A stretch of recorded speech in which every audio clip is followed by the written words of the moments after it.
নরসিংদীর রাবানের ঘোড়াশাল জাতের আনারসের খ্যাতি দেশজুড়ে। দেশের অনেক জায়গায় আনারসের চাষ হলেও রাবানের আনারসের গুণগত মানের কারণে এর পরিচিতি আলাদা।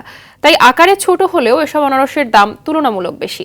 জনপ্রিয়তা থাকায় দিন দিন বাড়ছে এ জাতের আনারসের আবাদ। নরসিংদী প্রতিনিধি নূরে আলম রনির প্রতিবেদন, জানাচ্ছেন সৈয়দা সামিয়া তামান্না। সম্প্রতি বেশ জনপ্রিয় হয়ে উঠেছে রসে টুইটুম্বুর সুস্বাদু ঘোড়াশাল জাতের আনারস। নরসিংদীর পলাশ উপজেলার জিনারদি ইউনিয়নের রাবান এলাকায় দীর্ঘদিন ধরে চাষ হচ্ছে এ জাতের আনারস।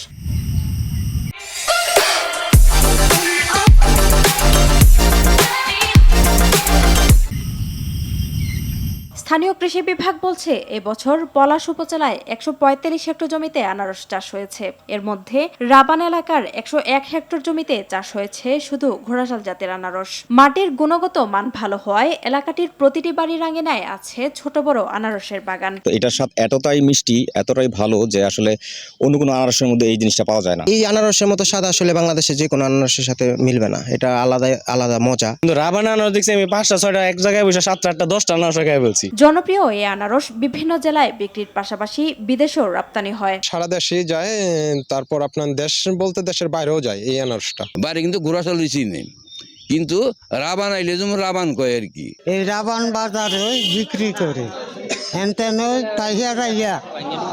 নিয়ে যায়। এদিকে ঘোড়াশাল জাতের আনারস আবাদ বাড়াতে কৃষকদের সব ধরনের সহযোগিতা ও পরামর্শ দিচ্ছে কৃষি সম্প্রসারণ অধিদপ্তর। ঘোড়াশাল জাতের আনারসটা চাষ হচ্ছে, সবচেয়ে বেশি এই ব্লকে হয়। আমাদের সংশ্লিষ্ট উপসহকারী কৃষি কর্মকর্তা সহ আমাদের উপজেলা কৃষি অফিসের পক্ষ থেকে আমাদের কৃষকদেরকে সার্বক্ষণিক তাদের সাথে যোগাযোগ রক্ষা করা হয় এবং বিভিন্ন ধরনের সার, কীটনাশক সহ যে কোনো ধরনের পরামর্শ দিয়ে থাকা হয়। রাবান এলাকা ছাড়াও জেলার বরাব, সাতটিকিয়া, বিলপাড়, ভালুকাপাড়, কোরাইতলি সহ বেশ কয়েকটি গ্রামে এই আনারসের চাষ হয়। সৈয়দা সামিয়া তামান্না, RTV।